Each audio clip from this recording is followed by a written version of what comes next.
আসসালামু আলাইকুম রহমতুল্লাহি অবরকাতুহু। সম্মানিত দর্শক, আজকে যে বিষয়টি নিয়ে আলোচনা করব এটা কিছুটা পুরনো।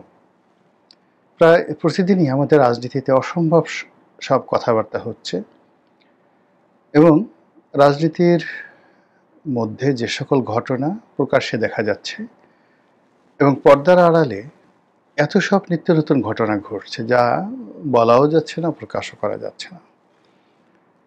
প্রতিদিনই অসংখ্য অশনি সংকেত তৈরি হচ্ছে আমাদের জনজীবনে। যারা রাজনীতি নিয়ে খোঁজখবর রাখেন তারাও যেভাবে ভীত সন্ত্রস্ত, আর যারা রাজনীতির কখনোই যাকে বলা হয় সুযোগ সন্ধানী ছিলেন না, রাজনীতি নিয়ে মাথাও ঘামান না, কিন্তু আজকের এই পরিস্থিতিতে তারাই সবচেয়ে বেশি রাজনীতির বলির পাঠাতে পরিণত হয়েছেন।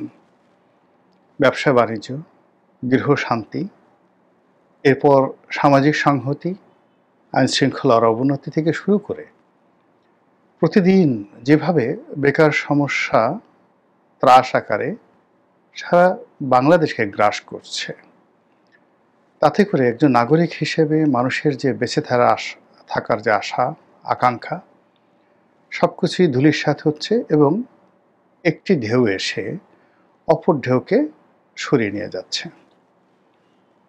আমি যখন আজকের এই প্রসঙ্গটি অর্থাৎ লাউ এবং কদুর নির্বাচন কিংবা লাউ কদুর সঙ্গে মূলা এই সংক্রান্ত বিষয় নিয়ে আলোচনা করতে চাচ্ছিলাম এই কারণে যে এনসিপির নেতা নাসিরউদ্দিন পাটোয়ারি তিনি একটি খুব গুরুত্বপূর্ণ কথা বলেছিলেন কয়েকদিন আগে, যে বাংলাদেশে যে নির্বাচন হচ্ছে সেটি লাউ কদুর নির্বাচন হবে, যে লাউ সেই কদু। এখানে জামাত এবং বিএনপি উভয়কে তিনি ইঙ্গিত করে যেটি বলার চেষ্টা করেছেন, জামাত এবং বিএনপির এখন একই দল, তারা ভং ধরেছে। জাতীয় স্বার্থ বলে কিছু নাই, তাদের ব্যক্তিগত স্বার্থ এবং নির্বাচনে তারা জয়লাভ করার জন্যই মূলত ভং ধরেছে। আর নিজেদের মধ্যে যখন সমঝোতা হয়ে যাবে তখন সবাইকে প্রতারিত করে তারা এমন একটা সাজানো নির্বাচন করবে, যেই নির্বাচনে একদিকে লাউ অন্যদিকে কদু, অর্থাৎ জামাত একদিকে বিএনপি একদিকে, আর বাকি যে সমস্ত নাটক এখন হচ্ছে সবাই ছিটকে যাবে এর থেকে। এই বিষয়গুলো নিয়ে আলোচনা যখন করব, ঠিক এরই মধ্যে প্রধান উপদেষ্টার সঙ্গে তিন বাহিনী প্রধান দেখা করেছেন। এর মধ্যে ভারতের সঙ্গে আমেরিকার একটি যাকে বলা হয় প্রতিরক্ষা চুক্তি হয়েছে এবং এই যে বিএনপি এবং জামাতের সঙ্গে সম্পর্ক নিয়ে এনসিপি যে কথা বলার চেষ্টা করেছিলেন তার প্রেক্ষিতে যে রাজনৈতিক পরিস্থিতি সেটা আবার এখন নেই। এখন আবার অবস্থা দৃষ্টি মনে হচ্ছে এনসিপির সঙ্গে জামাতের যে সম্পর্ক সেই সম্পর্কটি আবার ফিরে এসেছে এবং জাতীয় নির্বাচনের পরিবর্তে এখন গণভোট নিয়ে, নভেম্বর মাসে গণভোট নিয়ে জামাত এবং এনসিপি যেভাবে কথাবার্তা বলছে তাতে করে সেই লাউ কদুর যে নির্বাচন সেই নির্বাচনের যে প্রসঙ্গ নতুন বিতর্কে জমা দিয়েছে। এখন নাসিরউদ্দিন পাটোয়ারি অসাধারণ একটি কথা আবার বলা শুরু করেছেন।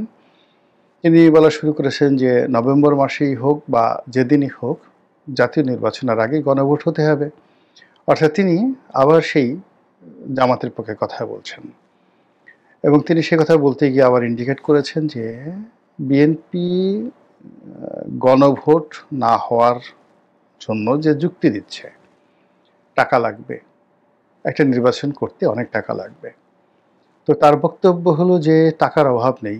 বিএনপির একজন ঠিক যুবনেতা ঢাকা মহানগরীর মিস্টার নয়ন, রবিউল ইসলাম নয়ন, তার দিকে ইন্ডিকেট করে বা তাকে সরাসরি তার নাম উচ্চারণ করে বলার চেষ্টা করেছেন যে এই রবিউল ইসলাম নয়ন যত টাকা চাঁদাবাজি করে তিনি যাকে বলে কামিয়েছেন, এটাকে অর্জনও বলা যাবে না, উপার্জনও বলা যাবে না, কামিয়েছেন।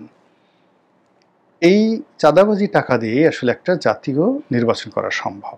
প্রায় ৩,৫০০ কোটি বা ৪,০০০ কোটি টাকার মতো লাগবে নাসিরউদ্দিন পাটোয়ারির হিসাব অনুযায়ী বিএনপির একজন লোকই তো এই টাকা চাঁদাবাজি করেছে, আর সারা বাংলাদেশে বিএনপির অন্যান্য নেতারা কি করেছে সেটা তিনি বলেননি এখানে।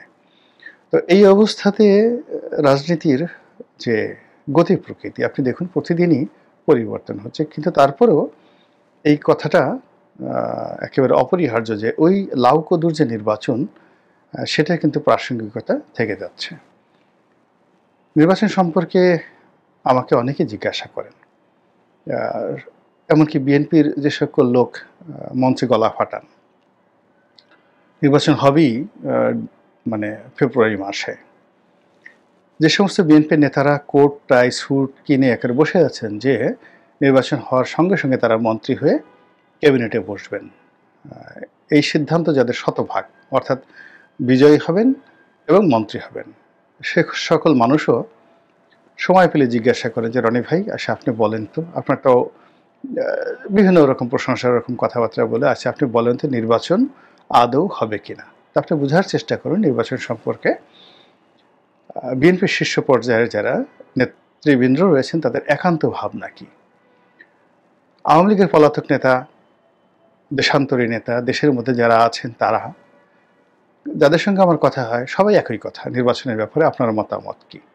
আর অন্যান্য যারা আমার ইউটিউবে ভিডিও দেখেন, টকশো দেখেন, তারা তো বুঝতেই পারেন, তাদের সকলের জন্য যেটা আমি বলেছি বা বলি একই কথা আবার বলছি, সেটি হলো যে নির্বাচন যদি ফেব্রুয়ারি মাসে হয় কিংবা ইউনূস সরকারের অধীনে হয়, ফেব্রুয়ারি না হয়ে জুনে হতে পারে, জুনে না হয়ে ধরুন 2026 সন, এই তো 2026 সনের ডিসেম্বর মাসে হতে পারে ধরুন হলো, অথবা 2027 সনে হতে পারে। কিন্তু ইউনূস সরকারের আন্ডারে যদি নির্বাচন হয়, দিন যত যাবে তত নির্বাচন হওয়ার যে প্রতিক্রিয়া এটা খারাপ হবে। অর্থাৎ আজকে যে আইনশৃঙ্খলার অবস্থা আছে, মানুষের মন মানসিকতার অবস্থা আছে, হিসাব করে দেখুন 6 মাস আগে এর সাথে ভালো ছিল, আর 6 মাস পরে অবস্থা খারাপ হয়েছে, আগামী 6 মাস পরে পরিস্থিতি আরও জঘন্য হবে। কাজেই ফেব্রুয়ারিতে নির্বাচন হলে এখনকার চাইতে পরিস্থিতি খারাপ হবে, জুনে হলে আরও খারাপ হবে, ডিসেম্বরে হলে আরও খারাপ হবে। ইট ডাজ মিন যে একটা নির্বাচন অনুষ্ঠান করার জন্য সরকারের যে স্ট্যাবিলিটি দরকার, শক্তিমত্তা দরকার, তারপরে যে ধরনের ব্যক্তিত্ব দরকার, পার্সোনালিটি দরকার, ভিশন দরকার, মিশন দরকার, এটা হয়তো 2024 সনে সম্ভব ছিল, কিন্তু এখন এই সরকারের সকল কর্মকাণ্ড সম্পর্কে মানুষের ভয় আতঙ্ক চলে গেছে, মর্যাদা, সম্ভ্রম, বিশ্বাস, আস্থা শূন্যের কোঠায়। ফলে নির্বাচনের প্রতিটি কেন্দ্র মানে সংসদে আসন নয়, একটি সংসদীয় আসনে যদি গড়ে 500 করে ভোট কেন্দ্র থাকে, তাহলে আপনি চিন্তা করুন 15,000 কেন্দ্র, ভোট কেন্দ্র সারা বাংলাদেশে অন অ্যাভারেজে। এই 15,000 ভোট কেন্দ্র এক একটা মৃত্যু কূপে পরিণত হবে। সেখানে যার যা শক্তি আছে, যার আধিপত্য আছে, সে সেটা বিস্তার করার চেষ্টা করবে। এই গেল এক, অর্থাৎ মারামারি, কাটাকাটি, হানাহানি, এগুলো বন্ধ করার মতো শক্তিমত্তা রাষ্ট্রে এই মুহূর্তে নেই এবং এটা ধীরে ধীরে কমতে থাকবে। দ্বিতীয় অপশন কি? দ্বিতীয় অপশন হলো যে ভোট হবে, বিভিন্ন জায়গাতে ভোট হবে, হাতে গোনা অল্প কিছু ভোট কেন্দ্র ছাড়া বেশিরভাগ ভোট কেন্দ্রে ভোটাররা আসবে না। এবং এই ভোটারদের সংখ্যা কি পরিমাণ হবে হিসাব করে দেখুন যে আওয়ামী লীগের একক কর্তৃত্ব প্রায় তাদের নেতৃত্বে 50% ভোটার, এর মধ্যে আওয়ামী লীগের ভোটারই 35%। তারপরে ছাত্রলীগ, যুবলীগ, রাষ্ট্রশক্তি, মানে তাদের যে শক্তিমত্তা, অর্থাৎ বিএনপির এখন যে শক্তি তার চেয়ে 100 গুণ বেশি শক্তি ছিল আওয়ামী লীগের। আর শেখ হাসিনা সরকারের ক্ষমতা এখন যে ইউনূস সরকার তার চেয়ে 100 গুণ বেশি ছিল। শিবির ছাত্রদলের এখন যে ক্ষমতা তার চেয়ে ছাত্রলীগের ক্ষমতা 100 গুণ বেশি ছিল। এত কিছু করার পরেও যেহেতু ভোটটি আকর্ষণীয় হয়নি, প্রতিদ্বন্দ্বিতা ছিল না, উপযুক্ত প্রার্থীর সঙ্গে উপযুক্ত প্রার্থীর যাকে বলা হয় প্রতিদ্বন্দ্বিতা ছিল না। যেমন ধরুন যেখানে বিএনপির সঙ্গে আওয়ামী লীগের হবে, আওয়ামী লীগের সঙ্গে বিএনপির হবে, বিএনপির সঙ্গে জামাতের হবে, জামাতের সঙ্গে আওয়ামী লীগের হবে, এরকম মানে প্রতিটি কেন্দ্রই প্রতিযোগিতামূলক হবে এবং সেখানে ভোটাররা আসবে। আদারওয়াইজ ভোটারদের ইচ্ছা থাকা সত্ত্বেও ভোট কেন্দ্রে ভোটার যায় না, আসে না, কখনো আসে না। যেমন দেখা গেল যে 2014 সনে যত ভোটার এসছে তার অর্ধেক ভোট আসছে 2018-তে ভোট কেন্দ্রে, বাকিরা সব কেটে কুটে রেজাল্ট শিট বানানো হয়েছে। আর 2018-তে যে ভোটাররা আসছে তার 70% আসছে। 2024 সনে আমির যে নির্বাচন হলো সেখানে সাকুল্যে ভোটার সংখ্যা ছিল 5 থেকে 6%, আর 10 থেকে 12% ভোটার ছিল 2018 সনে।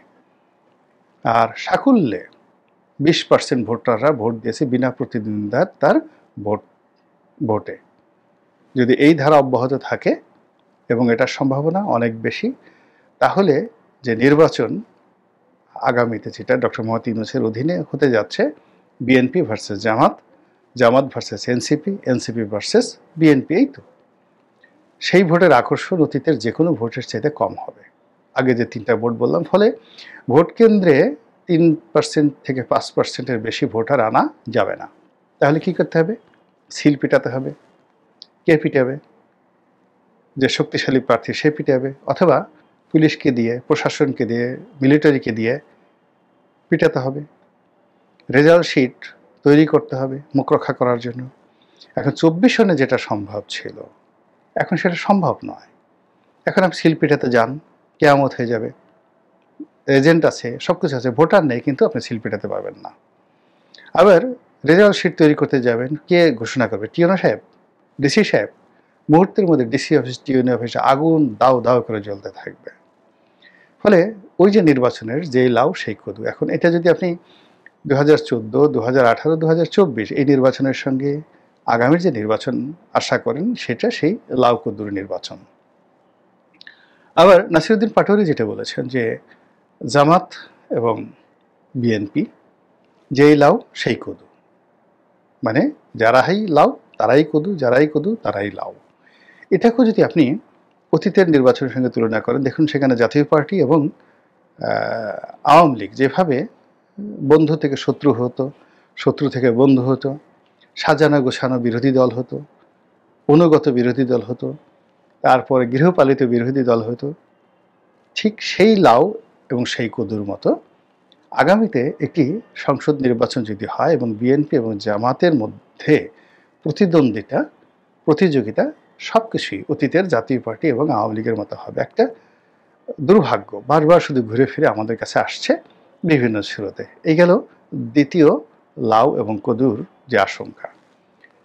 3 নম্বর হলো যে নির্বাচন একেবারে হয়ে গেল, ধরুন হয়ে গেল, লাউ কদুর নির্বাচন হয়ে গেল, ভোটও মানে সিল পিটানো হলো, ভোট কেন্দ্রে ভোটার যে কজনই আসলো ডাজ নট ম্যাটার, ঘোষণা করা হলো বা দেখানো হলো শতকরা 82%, 92%, 90%, এমনকি 103%, 104% ভোটার ভোট কেন্দ্রে উপস্থিত হয়ে ভোট দিয়েছেন। ভালো কথা।